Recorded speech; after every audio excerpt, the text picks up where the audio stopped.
viernes y el desayuno todavía en la cocina. Hay cosas tiradas por la sala. Los niños hicieron reguero el día anterior. La cama está sin tender. Y uno dice, bueno, tengo el fin de semana para arreglar la casa. Me la tomo con calma, estoy tranquilo. Y de repente suena el teléfono. ¿Aló? Y ahí ya usted lo que quiera, la tía, la suegra, la cuñada, aquella persona que usted le da extremada pena que vea solamente un reguero o un plato sucio y le dice, mijita, mijito, llego en 30 minutos. Es que andaba por aquí cerquita, pero voy a visitarlo, ya voy para allá. ¿En qué modo entra usted? ¿En pánico? ¿En urgencia? Y yo no sé si a usted le pasa, pero a mí me pasa en la casa que lo que me iba a tomar las siguientes 8 horas del día en organizar, de manera mágica y maravillosa, en 30 minutos tenemos todo organizado. Eso se levantó todo el reguero, la loza se lavó en un par de minutos, se guardaron todas las cosas y la casa quedó limpia. Y todo por el afán de que la visita venía pronto. Se mueve uno diferente, ¿cierto? Si uno sabe que la visita viene el lunes y es sábado, así uno sabe que la visita llega en media hora, ¿qué tan rápido se mueve uno? Más rápido, con más urgencia, ¿cierto? Hace menos locha. No se queda uno viendo el programa de televisión, sino que le imprime mucha más energía y urgencia a todo lo que hace, porque dice, llegan pronto.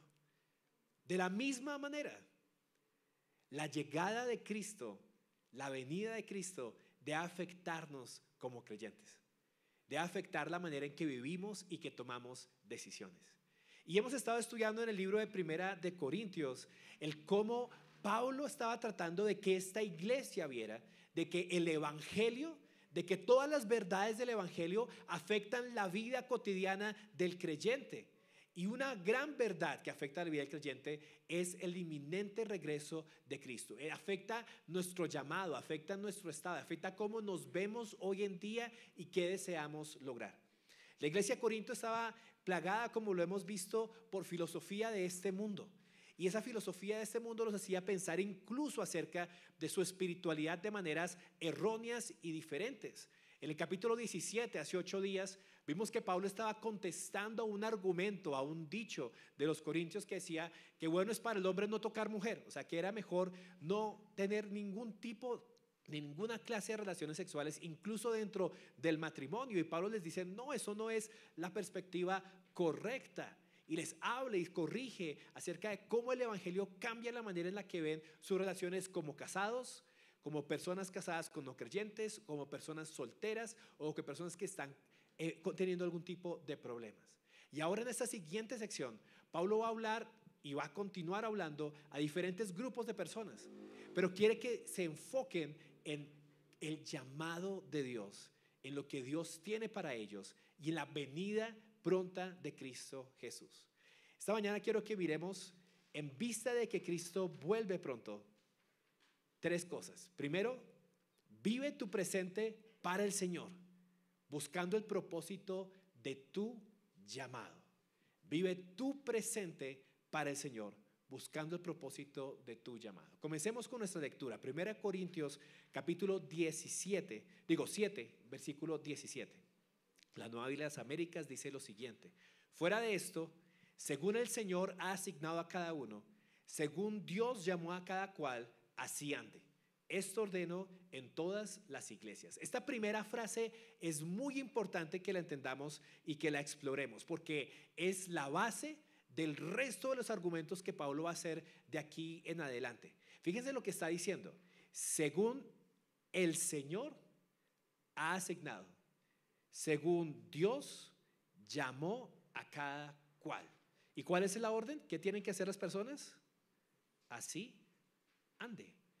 Pablo está diciendo esto: cuando ustedes fueron llamados a Cristo, cuando Dios les llamó a Él, les asignó a cada uno de ustedes la situación en la cual se encontraban. Esto no fue simplemente el producto del azar, la coincidencia de la vida de que en el momento en que yo creía en Cristo, en ese momento me encontraba soltero, en ese momento me encontraba casado. ¡Qué casualidad! No. ¿Quién fue el que te llamó? El Señor. ¿Quién fue el que designó el tiempo? El Señor. ¿Quién fue el que designó la circunstancia en la cual Dios te había llamado? Dios. En la soberanía de Dios, Dios ha asignado circunstancias a cada uno de nosotros. Nos llamó a cada uno de nosotros en diferentes circunstancias y situaciones sociales, económicas y civiles en esta vida. Y Pablo les dice una orden que suena rara, que es curiosa, pero dice, así ande. ¿Cómo así? ¿Cómo así que así ande? Y lo vamos a ver un poco más adelante. Pero básicamente les está diciendo, el enfoque de sus vidas no es estar cambiando su situación, estar tratando al máximo de cambiar su situación social o civil. El enfoque de sus vidas debe ser Dios y vivir para Cristo en la situación presente que Dios les ha dado. Y lo va a explicar con dos ejemplos. El primero tiene que ver con una situación un poco cultural. ¿Fuiste llamado siendo, o alguno ya circuncidado? Quédese circuncidado. ¿Fue llamado alguien estando incircuncidado? No se circuncide. ¿A qué se refiere a esto? Esto no se refiere simplemente a una situación médica o de que si a bebé le hicieron la circuncisión o no le hicieron la circuncisión. Cuando leemos esto en la Biblia, ¿se refiere a qué? ¿A si era judío o no era judío? ¿Cierto? Eso es otra manera de decirlo. Entonces, cuando tú llegaste y le habla a la iglesia de Corinto, yo sé que de pronto para nosotros no suena tan relevante, pero les dice, cuando ustedes llegaron al Señor, algunos de ustedes eran ya judíos, eran circuncidados. Dios no los está llamando a dejar a un lado su cultura, a dejar a un lado su identidad. ¿Quiénes eran ustedes como judíos? Sigan circuncidados. Y si alguno de ustedes fue llamado siendo incircunciso, es decir, siendo un gentil, no está llamado por Dios a circuncidarse, guardar las fiestas, comer comida kosher y hacer todo lo que los judíos hacen para poder agradar a Dios. Dice, no se circuncide. Básicamente, en esta situación cultural, Pablo les está diciendo a ellos, Cristo no te acepta más o no te acepta menos de acuerdo a la situación cultural o que tú tengas en ese momento. Tu cambio no debe ser ese. Había gente que estaba pensando, es más espiritual si yo soy más judío. Seguramente seré más espiritual si hago más cosas como estas. Habían judíos que decían, no, pues ya yo estoy congregándome con los gentiles, ¿para qué guardo todo esto? No, yo creo que mejor actúo de esta otra manera. Y calificaban su vida espiritual de acuerdo a las obras que estaban haciendo externas, a cumplir o no cumplir ciertas reglas que hombres habían puesto. Pero Pablo les dice, no, cada uno fue llamado como estaba. ¿Qué es lo importante? La circuncisión nada es, y nada es la circuncisión, sino el guardar los mandamientos de Dios. Con mandamientos de Dios se refiere aquí a esos mandamientos espirituales que Dios había dado a los cristianos, al seguir la fe, al poder tener una fe real que se demuestra en obediencia a Dios. No se trata de los títulos, de los rótulos, de la religión que tengamos, de la cultura que vivamos, del tipo de cristianismo que tenemos, lo que nos hace más espirituales o menos espirituales. Lo que nos hace es vivir la circunstancia que nosotros tenemos en este momento, de todo corazón, queriendo agradar al Señor, obedeciendo al Señor. Guardar los mandamientos significa eso. ¿Qué dijo el Señor? Si me amáis, guardaréis mis mandamientos. Guardar los mandamientos habla de una relación genuina de amor con Dios y por Dios, de un caminar sincero, de una relación íntima con Cristo, de un enfoque en esta vida en querer agradar a Dios. El problema de los corintios era que se enfocaban en querer agradar a los hombres, y circuncidarse o no circuncidarse, tomar esas señales externas, no era porque lo hicieran para agradar más a Dios o no, sino para agradar más a las personas. ¿Cuántos de nosotros a veces tomamos actitudes o tomamos costumbres en nuestra vida cristiana por agradar a otros? Oramos de una manera diferente en público como oramos en privado. Empezamos a comportarnos o hacer ciertas cosas porque queremos que otros nos vean y no porque sinceramente salen del corazón. ¿Cuántos de nosotros tenemos nuestro enfoque en agradar a Dios, guardando cierta imagen o ciertas tradiciones de nuestra tradición cristiana, en la que quiera que usted haya nacido? y no realmente por un enfoque en Cristo, en quién es Él, en acercarnos a Él y en guardar sus mandamientos. Pablo continúa diciendo, cada uno permanezca en la condición en que fue llamado. O sea, su enfoque no debe ser cambiar de condición externa, sino que vivir la realidad interna de su fe en el Señor, guardar los mandamientos en el Señor. Y luego les da otro ejemplo. Ya pasamos de algo cultural y ahora vamos a hablar de algo social, de un estado social en el cual se encontraban las personas en ese entonces. Algunos eran esclavos y otros eran libres. Y lo que dice Pablo es, ¿fuiste llamado siendo esclavo? No te preocupes. Aunque si puedes obtener tu libertad, prefiérelo. Fíjese que aquí cambia un poquito la conversación, ¿cierto? Él no le dice, no busque, o no le dice, quedes esclavo, no le dice eso, pero sí le dice, no te preocupes. Esa palabra preocupes es la palabra merimnao que viene que ver con ansiedad, con preocupación, con estar ansioso por algo. Cuando uno está ansioso, precisamente cuando la palabra dice que estamos ansiosos, es porque nuestros pensamientos y el enfoque de nuestra vida se encuentra en los problemas. La ansiedad es eso. La ansiedad es una pérdida de control de nuestros pensamientos y a veces de nuestras acciones que se enfocan en los problemas desmedidamente y no nos dan tranquilidad y paz, porque estamos pensando continuamente en cómo resolver algo, aun cuando no tenemos ni la capacidad, ni las fuerzas, ni el tiempo para solucionarlo. Pero la ansiedad es eso, estoy enfocado en cómo solucionarlo a cada hora, a cada rato. ¿Qué dice Pablo acá? No te preocupes, no vivas ansioso, que el enfoque de tu vida no sea el salir de la esclavitud. Es que ahora soy libre en Cristo, pero ¿cómo así que ahora soy libre en Cristo, pero sigo siendo esclavo aquí con esta persona? La esclavitud en el tiempo romano es un poco diferente a lo que nosotros a veces tenemos en nuestra mente por esclavitud. Era un poco más un contrato de por vida, pero como un contrato, y las condiciones de vida eran un poco mejores. Pablo no está acá hablando de la esclavitud que nosotros tenemos en mente en la época de pronto norteamericana, pero sí está diciendo, el enfoque de tu vida no debe ser ese cambio de condición social. No te preocupes por eso. Pero si puedes obtener tu libertad, prefiérelo. Pues claro, es mejor. Es mejor ser libre que ser esclavo. Es una mejor condición social. Y si Dios regala esa oportunidad, ¿por qué le iba a llegar esa oportunidad a una persona? Porque Dios brindaba esa oportunidad. Aprovéchala, úsala, tómala. Dios la está tomando, hazlo. ¿Sí? No eres más espiritual por quedarte en esa posición social y no eres menos espiritual por querer avanzar de ella. ¿Cuál es la diferencia? Fíjense que la diferencia no es la posición social, es el enfoque del pensamiento. No te preocupes, no vivas en ansiedad alrededor de eso. ¿Cuántos de nosotros a veces tenemos ese enfoque en la vida? El enfoque de nuestra vida, de nuestros pensamientos, de nuestras decisiones, es el salir de pronto de la situación social o económica en la cual nos encontramos.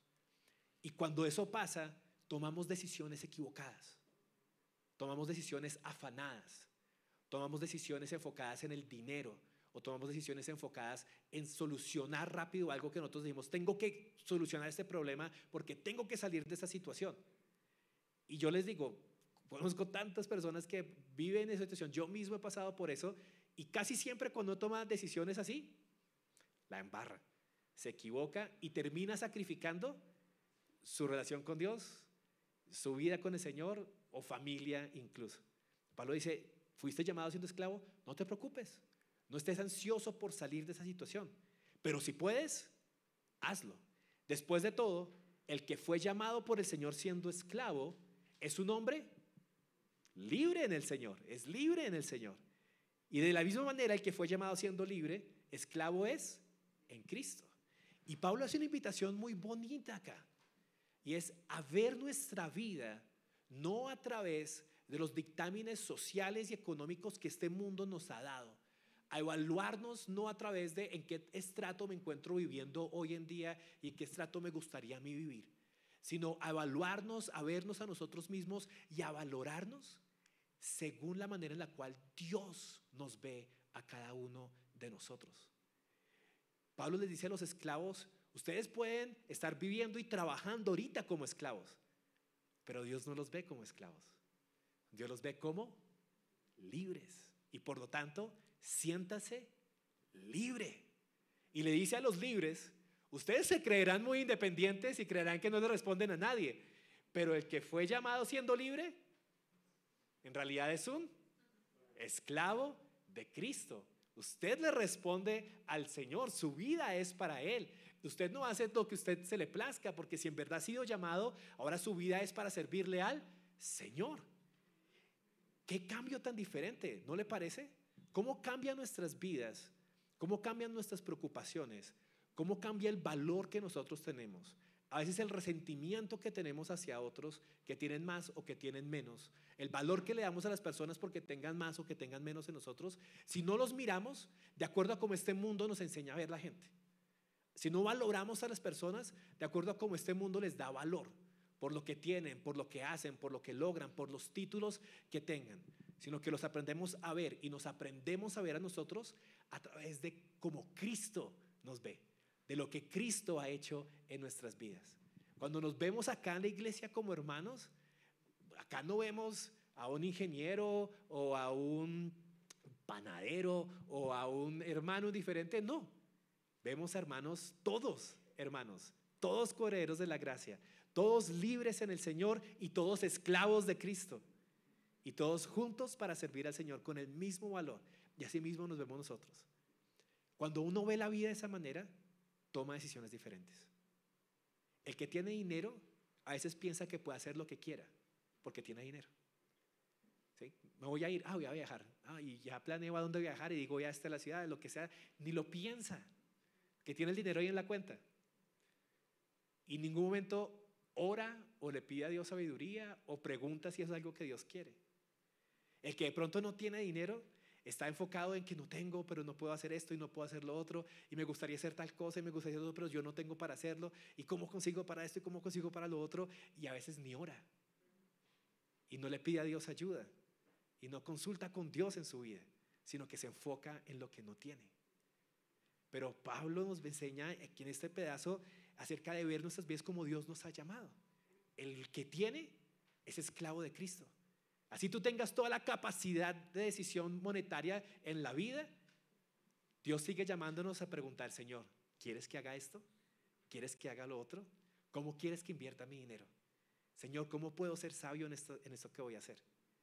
Y cuando nosotros no tenemos algo, tenemos ese contentamiento de somos ricos en el Señor, de valorar lo que Dios nos ha dado, de ver en Dios cuáles son las oportunidades que Dios tiene para mí y de clamar a Dios por ayuda y que Él la da para salir de la necesidad que tengo en este momento. Siendo esclavos o siendo libres, el enfoque es Cristo. Somos nuevas criaturas en Él. Él viene por nosotros, tenemos que comportarnos como ese tipo de personas. Ustedes fueron comprados por precio, les dice Pablo a los Corintios. No se hagan esclavos de los hombres. No vivan según las normas de los hombres. No vivan según lo que los hombres determinan y dicen, porque ustedes fueron comprados por precio, es decir, ya son esclavos de alguien y ese es Cristo. Hermanos, cada uno permanezca con Dios en la condición en que fue llamado. Y esa es la clave. No sé si a usted le ha pasado, pero uno está a veces tan enfocado en el futuro y siempre tiene excusas en el futuro y dice, no, cuando termine la universidad, entonces voy a hacer esto con Dios y tal cosa y me comprometo más. Ay, pero cuando encuentre empleo, ahí sí yo voy a hacer esto y voy a dar un poco más. No, pero cuando me case, ahí sí ya voy a tener toda la libertad de servir. No, pero cuando mis hijos estén un poquito más grandes, no, cuando ya los saque de la universidad, cuando me retire, cuando me sepulten, porque ya se le acabó el tiempo y no dio más. No dio más. Pero el presente, esta condición que yo tengo en el presente es la condición en la que Dios me ha llamado. En esta condición en la que yo tengo, algo tiene Dios para mí. Sea que esté rico, pobre, esclavo, libre, casado, soltero. Sea cual sea la situación que Dios tiene para mí, hoy Dios tiene algo contigo. Hoy hay algo que Dios quiere tratar en tu vida. Hoy hay alguna manera en la cual Dios quiere usarte.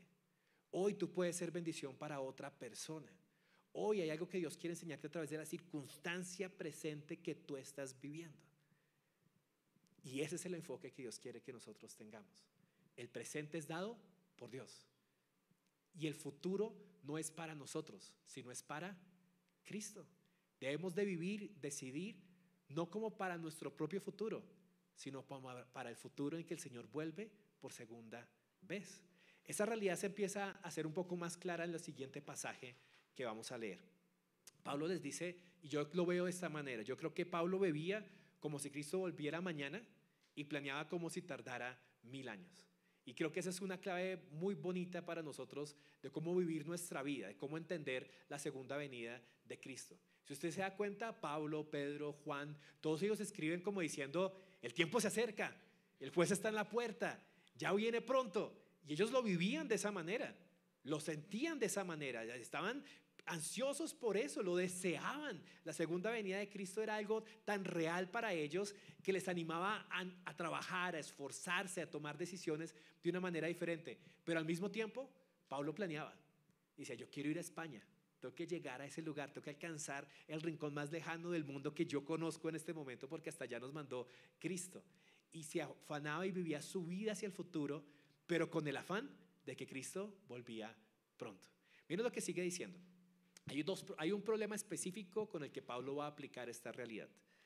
En cuanto a las vírgenes, y esta palabra, recuerde, en cuanto a, se va a repetir en 1 Corintios de aquí en adelante en diferentes temas. Marca secciones donde Pablo está respondiendo preguntas que tenían los corintios.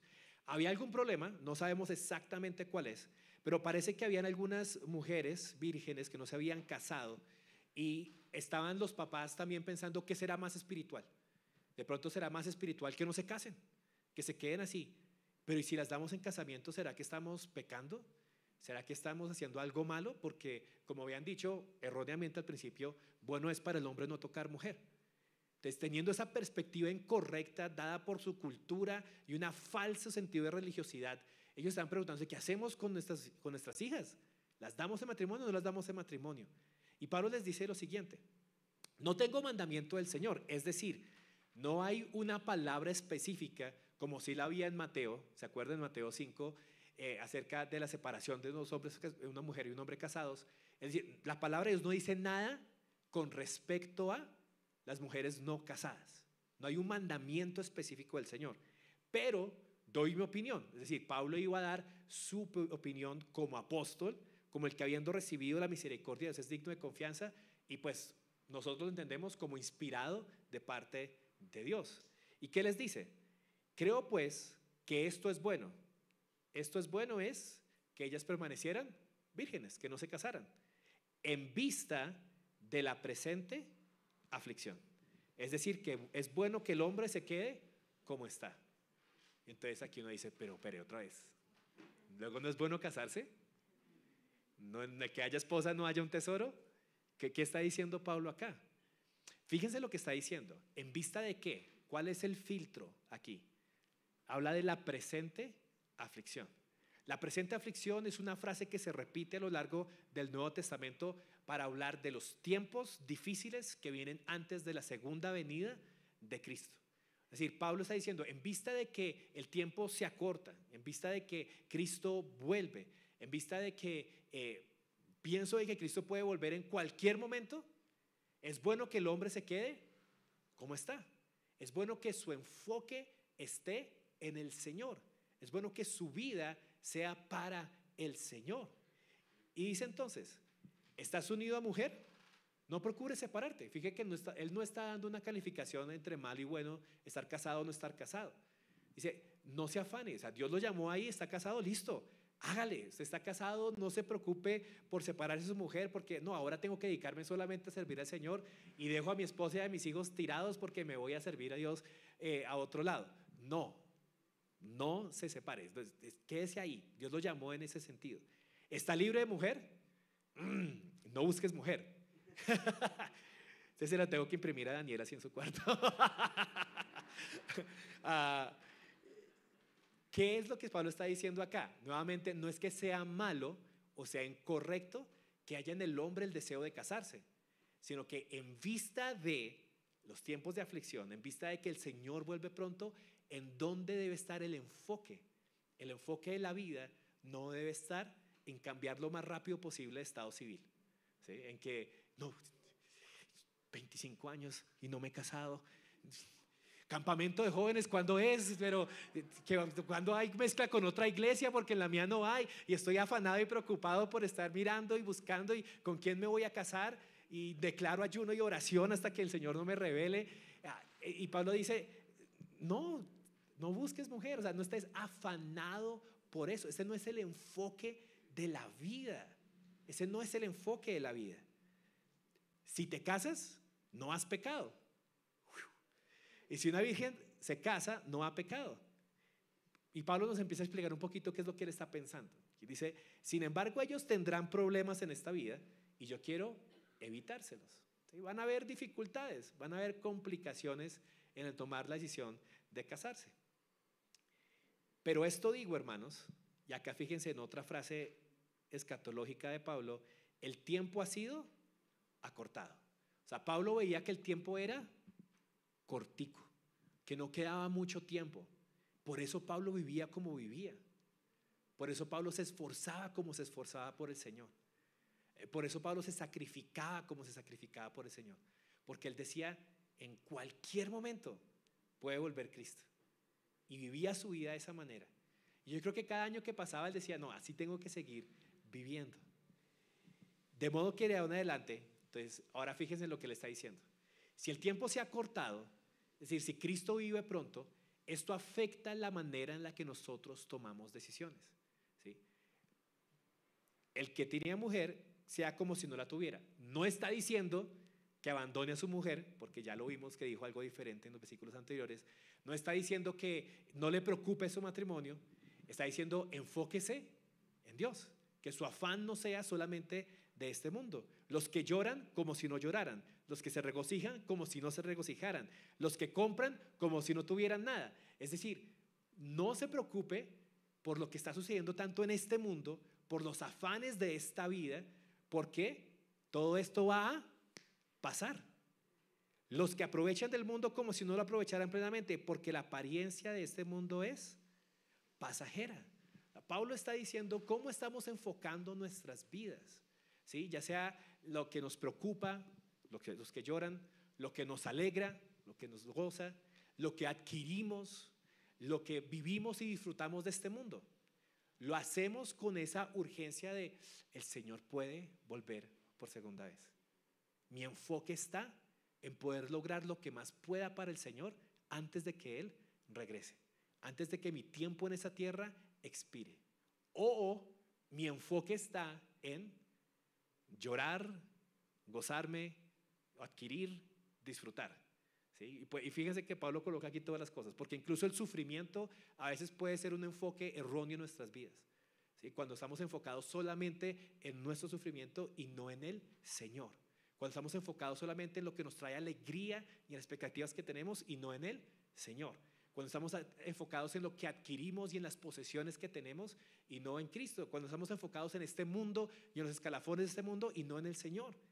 Pablo dice, no, vivan de tal manera que entiendan que el tiempo se ha acortado. Porque todo este mundo es pasajero.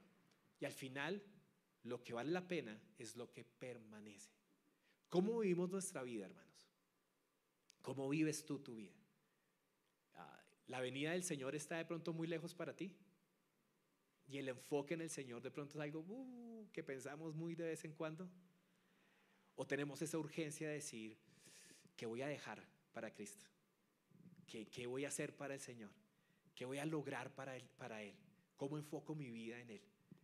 Y eso es lo que Pablo quiere que nosotros entendamos, lo que él quería que los corintios entendieran a través de esto. Finalmente les habla de un caso más específico, y es del casado y el soltero. Y también eso lo vemos a través de los ojos de que Cristo vuelve pronto, del Evangelio. Vive tu soltería para el Señor, buscando servirle y redimir el tiempo. Eso también se ve a través de la segunda venida. Pero el casado, les dice él a ellos, se preocupa por las cosas del mundo, de cómo agradar a su mujer. ¿Es esto cierto? Sí, claro, es un mandamiento del Señor. Tengo que amar a mi esposa como Cristo amó a la iglesia. Yo debo preocuparme por cómo proveer mi hogar. Si ahorita en la tarde de pronto alguno de ustedes me dice, no, vámonos ya que vamos a irnos hasta Soacha y nos vamos a quedar allá una semana evangelizando, yo no tengo la libertad de decirles, listo, de una, vámonos. No hay problema. Tengo una esposa, tengo hijos, no tengo la misma movilidad que de pronto tengo una persona soltera.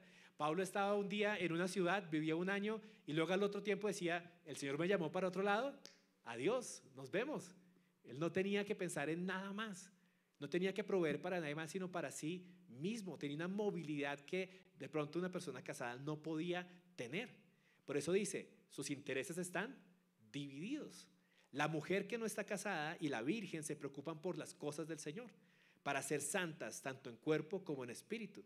Pero la casada se preocupa por las cosas del mundo, de cómo agradar al marido.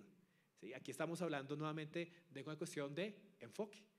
Y no está calificando mal el estar casado, ni está calificando malo el estar soltero, sino que Pablo está hablando nuevamente de una cuestión de enfoque.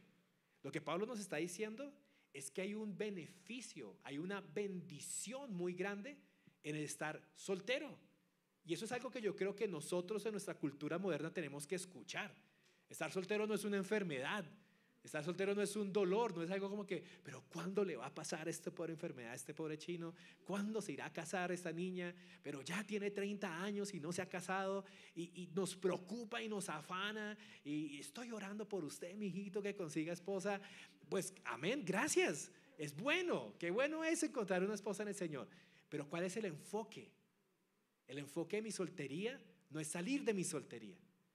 El enfoque de mi soltería es vivirla, disfrutarla en el Señor, aprovechar mi tiempo, mi dinámica, mi libertad para servir al Señor lo que más pueda. Esto digo para su propio beneficio, no para ponerles restricción. Pablo tiene que aclarar tanto esto con los corintios, esto no es ley, por favor no hagan ley de lo que estoy diciendo, que fue lo que hizo la Iglesia Católica, sino para promover lo que es honesto y para asegurar su constante devoción al Señor. Me encanta esto. El consejo que Pablo está dando, el enfoque que le está dando, no es una ley, no es una medida de espiritualidad de si tú estás casado eres menos espiritual que el que está soltero, sino que es una cuestión que Pablo dice, quiero que ustedes promuevan lo que es honesto, lo que es bueno en sus vidas y que su constante devoción al Señor sea asegurada. Hermanos, esto debe ser algo que ustedes y nosotros debemos buscar. Los casados y los solteros lo debemos buscar. Nuestra constante devoción al Señor, sea cual sea la situación en la cual nos encontremos, económica, social o civil. El creyente debe buscar una devoción que cada día crezca más hacia Cristo. El problema está cuando nos desenfocamos, cuando nuestra devoción está hacia nuestro trabajo, hacia nuestros logros, hacia nuestros hijos, hacia nuestro esposo o esposa, hacia nuestros problemas, hacia nuestras felicidades. No está diciendo Pablo que todo esto sea malo. Está diciendo que el enfoque, la devoción del creyente debe ser el Señor. Y en medio de ese enfoque y esa devoción, el Señor nos regala esposa, nos regala hijos, disfrutamos de ellos, nos permite vivir para el Señor, nos da momentos de alegría, nos consuela en los momentos de aflicción y dificultades que vamos a tener en este mundo. Pero el enfoque del creyente, la mirada del creyente siempre está en el Señor, siempre sabiendo, Él vuelve pronto. ¿Cómo estoy aprovechando mi día? Los días son cortos. Este es un tiempo de aflicción. ¿Cómo aprovecho todo lo que tengo hoy para el Señor? Si alguien cree que no está obrando correctamente, y aquí hace una corrección, con respecto a su hija virgen, si ella es de edad madura, si es necesario que así se haga, que haga lo que quiera, no peca, que se case. Entonces Pablo les está a ellos instruyendo muy fuerte porque ellos pensaban que era un pecado que se casara. Y dicen, no, tranquilos, no pasa nada, está bien delante del Señor.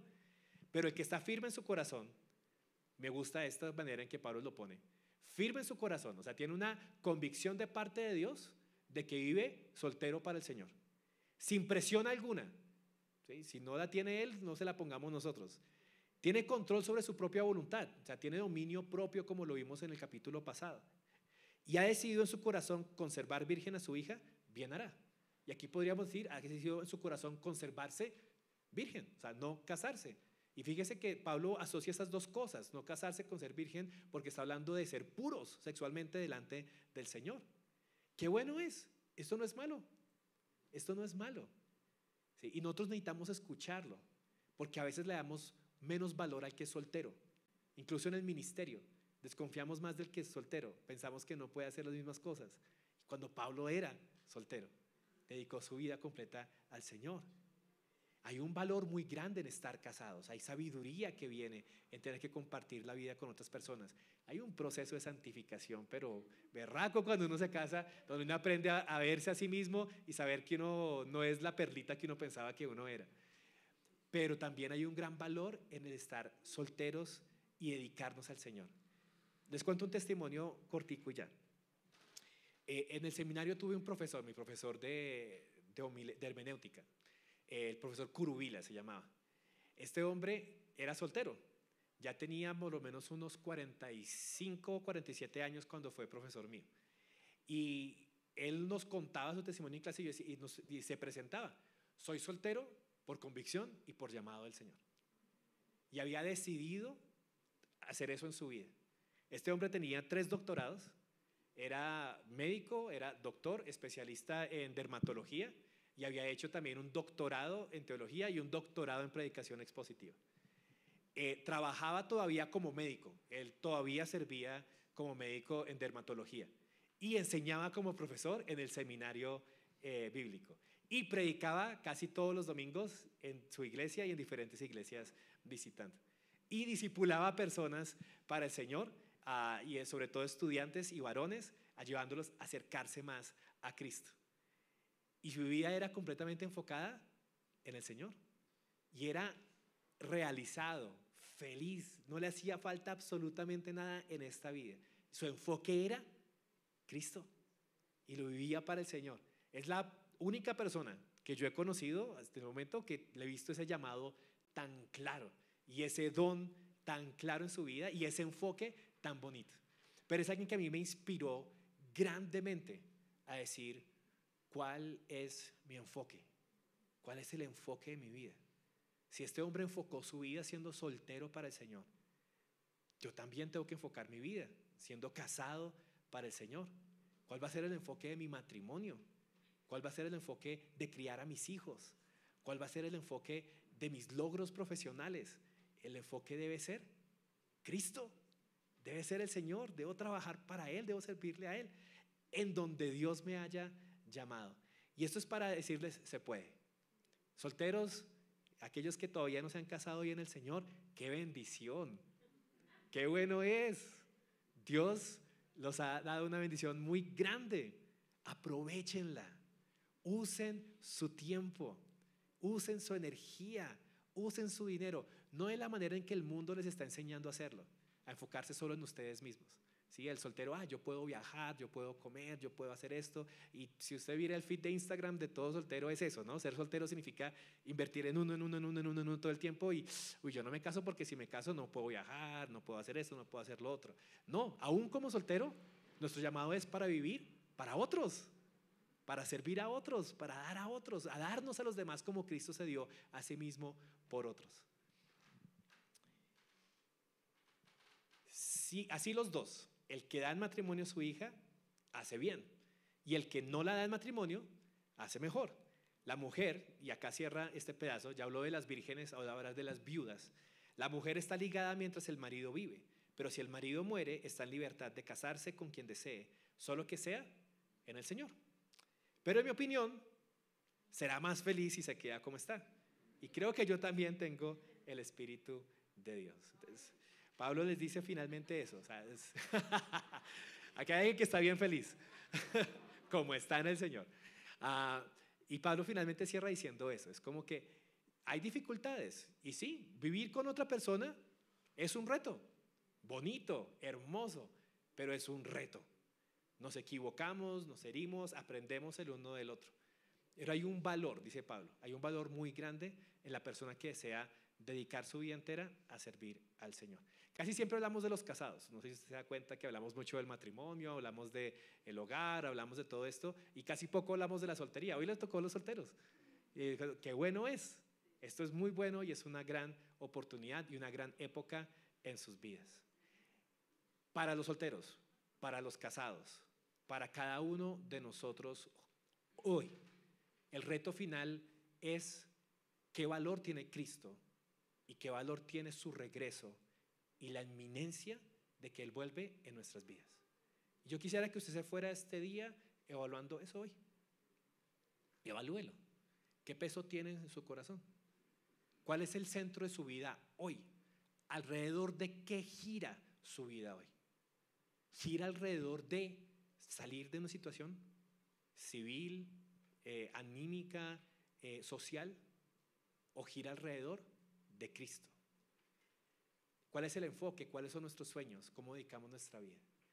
Que Dios nos fortalezca, porque sé que no es sencillo, para no afanarnos en esta vida, para tener el enfoque correcto. Yo le puedo prometer esto, que si su enfoque es el Señor y su enfoque es Él, le prometo que usted va a disfrutar esta vida al 150%, que su gozo va a ser mayor que cualquier otra persona y que tendrá realización en su vida completa. Es a veces cuando nos enfocamos en las cosas y no en el Creador que fallamos. Así que, hermanos, Cristo vive, Cristo vuelve, vivamos de acuerdo a eso. Padre, gracias por este tiempo, por tu palabra y por los retos que nos dejas en ella. Ayúdanos, mi buen Señor, a escucharla.